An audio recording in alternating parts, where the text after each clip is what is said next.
សម្រាប់ការកសាងប្រព័ន្ធទិន្នន័យគោលនៅក្នុងវិស័យស្រោចដីយើងបានធ្វើទំនើបកម្មពីប្រព័ន្ធដែលកាលពីមុនយើងហៅថាជា standalone database ដែលយើងមានរហូតដល់ជាង30 database ហើយនៅទីតាំងផ្សេងៗគ្នាទៅតាមរាជធានីខេត្តអញ្ចឹងនៅក្នុងអាណត្តិទី7នេះក្រសួងក៏បានរៀបចំទៅជាប្រព័ន្ធថ្មីមួយដែលមានលក្ខណៈ online ដែលមានន័យថាទិន្នន័យទាំងអស់បានតភ្ជាប់មកកាន់server របស់ក្រសួងអញ្ចឹងមានថាទិន្នន័យទូទាំងប្រទេសគឺនៅទីតាំងតែមួយគេគឺនៅក្រសួងតែម្ដងហើយបច្ចុប្បន្ននេះប្រព័ន្ធទាំងមូលយើងបានដាក់ដំណើរការបាន14រាជធានីខេត្តដែលក្នុងនោះមានទាំងភ្នំពេញដែរហើយសម្រាប់ចំនួនខេត្តលំអិតក្រុមការងារនឹងអាប់ដេតជូននៅក្នុងក្រុម Telegram សម្រាប់ខេត្តដែលបានដាក់ប្រព័ន្ធថ្មីហើយអ្វីដែលពិសេសសម្រាប់ប្រព័ន្ធថ្មីនេះទី1គឺទិន្នន័យនៅក្រសួងចំណុចទី2គឺបានដែលចេញមកយើងមានភ្ជាប់ QR code verify តែម្ដងអញ្ចឹងរាល់បានដែលព្រានចេញពីប្រព័ន្ធថ្មីទាំងអស់នេះយើងនឹងមានទម្រង់QR code verify តែម្ដងអញ្ចឹងទៅមានន័យថាឯកសារយើងយកមកយើង scan ទៅយើងបានព័ត៌មានពេញលេញហើយក្នុងនោះដែរទិន្នន័យនៅក្នុងគម្រោងឬក៏ទិន្នន័យដែលបានវាស់វែងរួចហើយនេះបានប្រហែលជាជាង13លានក្បាលដីហើយប៉ុន្តែទិន្នន័យដែលយើងបានរក្សាទុកនៅក្នុង database រហូតដល់បច្ចុប្បន្ននេះប្រហែលជាអាចជិតដល់10លានដែលក្នុងនោះដូចលោកជំទាវប្រធានក្រុមការងារលោកបញ្ជាក់ហើយប្រហែលជាជាង8លានក្បាលដីបានចេញបានរួចហើយអញ្ចឹងមានក្បាលដីបន្តទៀតនឹងចេញបានជាបន្តហើយក្នុងនោះការដាក់ប្រព័ន្ធចុះបញ្ជីដីធ្លីថ្មីនេះគ្រោងនឹងដាក់បញ្ចប់នៅក្នុងឆ្នាំ2026នេះអាចនឹងនៅត្រឹមឆមាសទី1អញ្ចឹងមានថានៅក្នុងឆ្នាំ2026នេះយើងនឹងឃើញអាចនឹងឃើញបានដែលព្រានចេញទូទាំងប្រទេសតែម្ដងគឺមានទម្រង់ QR code verify នេះតែម្ដងហើយខ្ញុំសូមរំលឹកពីសាវតានៃការរៀបចំសេវាសាធារណៈអនឡាញរបស់ក្រសួងរៀបចំដែនដីបន្តិចនៅឆ្នាំ2015ក្រុមការងារក្រសួងបានព្យាយាមធ្វើទំនើបកម្មដំណាក់កាលទី1ដោយបានរុញ database ដែលជា standalone ហ្នឹងដែលគេមុនយើងប្រើ access ហើយដើម្បីភ្ជាប់ចូលគ្នាទៅជា progress រហូតដល់ឆ្នាំ2008យើងអាចចាប់ផ្ដើមដាក់ដំណើរការសេវាអនឡាញដំបូងដែលកាលពីដំណាក់កាលទី1នៃការដាក់សេវានេះគឺយើងបានតែត្រឹម scan ព័ត៌មានតាមរយៈ QR code ទេតតែបានមាន QR code បានយើងអាច search ព័ត៌មាននេះបានបើសិននៅក្នុងករណីបានធម្មតាដែលអត់មាន QR code យើងអាចមើលព័ត៌មានឃើញទេអញ្ចឹងនៅក្នុងអាណត្តិទី7នេះក្រសួងក៏បានធ្វើទំនើបកម្មបន្តទៀតនៅឆ្នាំ2023ចុងឆ្នាំហ្នឹងយើងបានដាក់សេវានឹងបន្ថែមដោយអាចវាយលេខបានសម្គាល់ម្ចាស់ចលនាវត្ថុនេះទៅក្នុង system ហើយស្វែងរកព័ត៌មានបានតែម្ដងអញ្ចឹងមានថាទាំងសេវាដែលឆែកតាមរយៈ QR code ទាំងការវាយលេខបាននេះគឺយើងអាចប្រើប្រាស់បានទាំងពីរហើយនៅក្នុងនោះ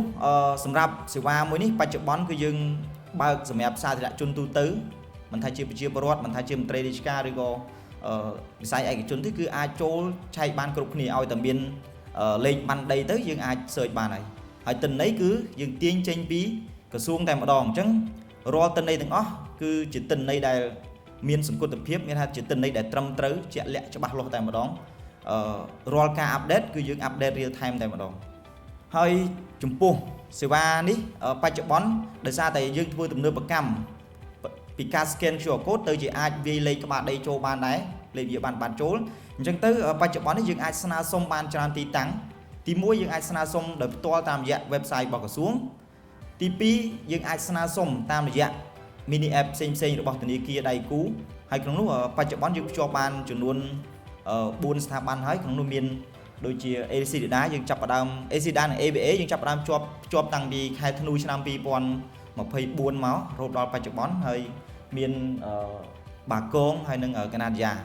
ហើយក្រុមការងារក៏កំពុងតែសហការជាមួយធនាគារផ្សេងៗដើម្បីរុញសេវានេះចូលនៅក្នុង mini app របស់ធនាគារផ្សេងៗបានបច្ចុប្បន្ននេះព័ត៌មានដែលយើងទាញចេញពីសេវាឆែកព័ត៌មានសូរ្យដីនេះយើងមាន2ព័ត៌មានធំទី1គឺព័ត៌មានអំពីក្បាលដីដែលក្នុងនោះមានអំពីអាស័យដ្ឋានមានអំពីឈ្មោះម្ចាស់ហើយនឹងព័ត៌មានអំពីបន្ទុករបស់ធនាគារមានថាគាត់ធ្លាប់ដាក់ hypothetic ធ្លាប់បញ្ចាំអីហ្នឹងដែលគាត់បានចុះនៅមន្ទីរសូរ្យដីរាជធានីខេត្តហ្នឹងគឺយើងអាច extract មើលព័ត៌មានទាំងអស់ហ្នឹងបានអញ្ចឹងវិធីសាស្ត្រនៃការស្វែងរកព័ត៌មាននេះខ្ញុំគិតថាសាមញ្ញហើយងាយបំផុតគឺយើងគ្រាន់តែមានបានមួយមកដែលក្នុងនោះយើងអាចវិធីសាស្ត្រទី1 ដើម្បីមើលព័ត៌មានយើងអាចតាមរយៈការ scan QR code នៅខាងក្រោមនេះមិនថា QR code សេរីមុនដែលអត់មាន verify ឬក៏ QR code ដែលមាន verify ទេយើងអាចមើលព័ត៌មានបានដូចគ្នាហើយក្នុងករណីបើសិនជាក្នុងករណីបានអាចថាសេរីមុននឹងបន្តិចដែល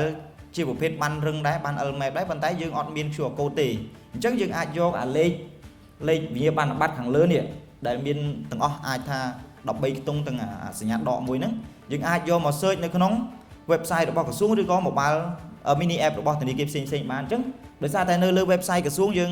ដើម្បីធានាសុវត្ថិភាពយើងមានវាយលេខកូដមួយតង់ទៀតប៉ុន្តែបើសិនជានៅក្នុងករណីនៅ mini app របស់ធនាគារយើងអត់មានទេវាយតែលេខក្បាលដីទៅយើងអាច search បានហើយ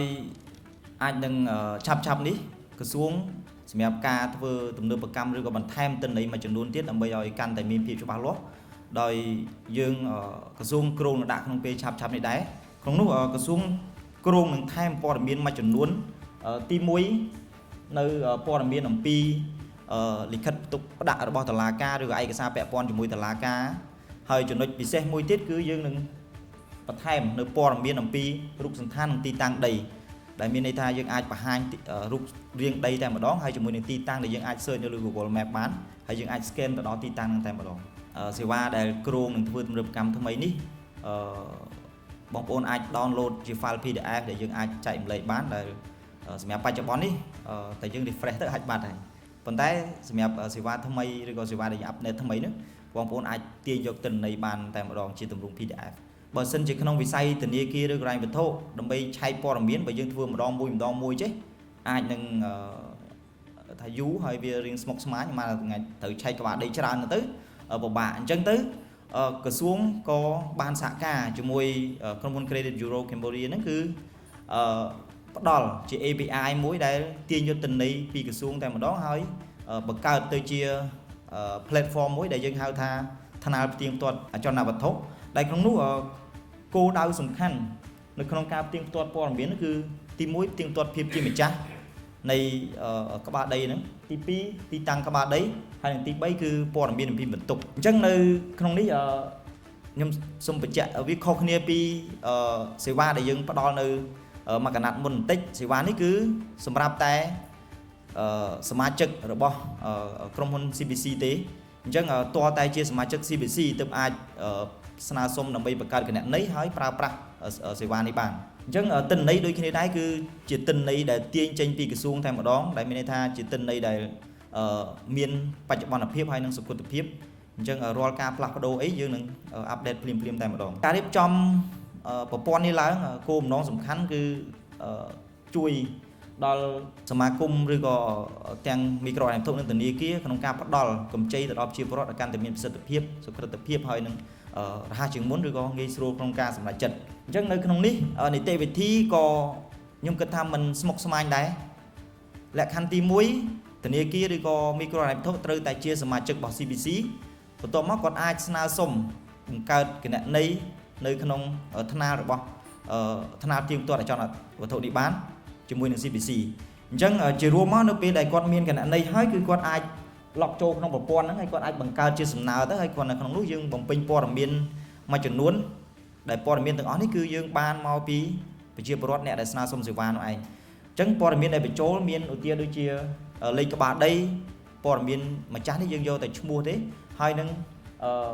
អាចមានគោលបំណងនៃការស្នើសុំអញ្ចឹងនៅក្នុងប្រព័ន្ធនេះគឺមានចំណុចប៉ុណ្ណឹងហើយយើងអាចស្នើសុំព័ត៌មានអំពីអចលនវត្ថុនេះបានហើយព័ត៌មានទាំងនោះមានដូចជាយើងភ្ជាប់មកជារួមគឺមានព័ត៌មានអំពីក្បាលដីមានព័ត៌មានអំពីម្ចាស់មានព័ត៌មាននៃការជួលបើសិនជាមានហើយនឹងមានព័ត៌មានអំពីបន្ទុកផ្សេងនេះដើម្បីជំរុញឲ្យសេវានេះកាន់តែទូលំទូលាយឬក៏អាចផ្ដល់ឲ្យប្រជាពលរដ្ឋបានកាន់តែច្រើនក្រសួងនៅតែបន្តប្រមូលទិន្នន័យឬក៏យើងអាចថាផលិតនៅទិន្នន័យផ្សេងពាក់ព័ន្ធជាមួយការចុះបញ្ជីនេះចេញបានបន្ថែមរហូតដល់អស់ហើយជាមួយគ្នាដែរការតភ្ជាប់ជាមួយនឹងវិស័យធនាគារឬក៏ដៃគូនេះនៅតែបន្តអញ្ចឹងខ្ញុំសូមបញ្ជាក់បងប្អូនដែលជាតំណាងសមាគមធនាគារហិរញ្ញវត្ថុដែរក្នុងករណីបើសិនជាយើងចង់ភ្ជាប់mini app ជាមួយនឹងទិន្នន័យឬក៏ app របស់ក្រសួងក្នុងការស្វែងរកសេវាព័ត៌មានសុវត្ថិភាពនេះ បងប្អូនអាចតាក់ទងមកក្រុមការងារផ្ទាល់អាចនៅក្នុងក្រុម Telegram តែម្ដងក៏បានដែរយើងនឹងមានក្រុមការងារតាក់ទងទៅវិញហើយនឹងជជែកគ្នាពីនីតិវិធីឬក៏បែបបទនៃការភ្ជាប់ mini app ផ្សេងៗដូចដែលយើងធ្វើកន្លងមកជាមួយធនាគារដូច AC ដូច AVA ឬក៏កណ្ដាលយ៉ាងហើយមួយផ្នែកទៀតដោយសារតែទិន្នន័យZoom រៀបចំដែនដីថាជាទិន្នន័យ Snow មួយនៅក្នុងវិស័យពាក់ព័ន្ធផ្សេងៗអញ្ចឹងក្នុងនោះក្រសួងក៏គ្រោងនឹងធ្វើការចែករំលែកទិន្នន័យទាំងនេះទៅសួងស្ថាប័នផ្សេងៗដែរបើមាននៅពេលដែលមានកិច្ចព្រមព្រៀងណាមួយឧទាហរណ៍យើងនឹងសហការជាមួយខាងពន្ធដារឬក៏ក្រសួងមហាផ្ទៃឬក៏ក្រសួងយុទ្ធភ័ពអីហ្នឹងដើម្បីរៀបចំការផ្ដល់សេវានេះឬក៏ទិន្នន័យនេះឲ្យកាន់តែមានស្ថិរភាពតទៀត